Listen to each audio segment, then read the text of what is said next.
In this video, we're going to discuss common misconceptions that people think about hospitals and healthcare in general. With all those medical shows, people have certain expectations, but they're far from reality. We're going to discuss 5 misconceptions that I've seen and heard about in the past. Number 1 is the flatline. This is a common one, and because it's so common, you may actually know what I'm about to say. In many medical TV shows, you'll see a person flatline. Then you hear this annoying beeping sound. Yeah, that one. And then they shock the person's heart, people do CPR, etc., and they save them. Unfortunately, if you see a loved one flatline, they're not going to be coming back from that, especially from an electric shock.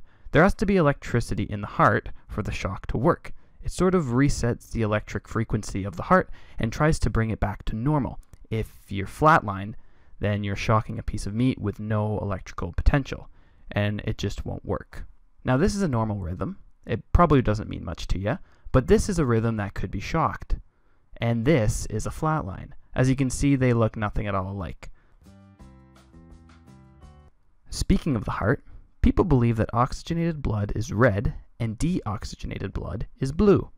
This is incorrect. Yes, veins look blue in our skin, but the deoxygenated blood within them is a dark red. If you don't believe me, my question to you is, have you ever donated blood? They access the vein, and the blood that they draw is dark red. Veins in your peripherals have deoxygenated blood. There's your proof. The deoxygenated dark red blood that you see when you donate, and if you cut yourself and bleed, you'll see the bright red oxygenated blood. But I can already hear you asking, why are my veins blue then? My answer is that it has something to do with physics and how we perceive light and how the light reflects off them. I'm not too sure. It's not a physics show. Have you ever seen a medical show where the main characters are doctors? Yeah, you probably have, because most of them are. You've also probably seen the handsome young doctor walking a little girl who was in an accident and is finally walking after months in the hospital. Or maybe seeing a doctor take blood from a patient for an important test, or taking them down to a CAT scan. Yeah, well, doctors don't do that. Not to poke doctors down, but they're dealing with way more important shit. They're looking after the huge patient loads, or consulting, or doing the things that are in their high scope of practice. These tasks are reserved for nurses, physiotherapists, occupational therapists, lab techs, healthcare aides, etc., etc. Another good one is if you ask a nurse on the floor when the doctor will be here, or tell them that you want to talk to the doctor right now, you probably won't get a straight answer. Unless it's a highly specialized unit or something, they could be anywhere in the hospital, and they kind of play by their own rules and play by their own schedules. It's a hospital after all, and unexpected things do happen, and they can only be at one place at once. It's very hard to organize yourself when people are coming in and you have unexpected things to deal with.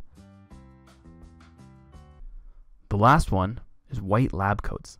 Doctors seem to always be wearing white lab coats in a lot of shows, which makes sense because I guess you need to know how to distinguish characters in a TV show, but in real life it doesn't work like that. Doctors wear what they want. They could wear a white lab coat, I guess, if they wanted to, but they generally wear street clothes usually. The only people I actually see wear lab coats are lab techs, but that's a side note. Doctors, however, could wear scrubs or suits or whatever they want. I've seen doctors wearing sandals and shorts like they're ready to be going to the beach. I've even seen docs wear Crocs. That is quite the fashion statement indeed. And that, folks, is 5 things that people misunderstand about healthcare and hospitals in general. Thanks so much for watching. We hope you enjoyed it. If you have any other misconceptions that you know about, leave a comment below, or if you have a suggestion for another video. We hope you enjoyed it. Please like, comment, and subscribe. But again, most importantly, have a great day.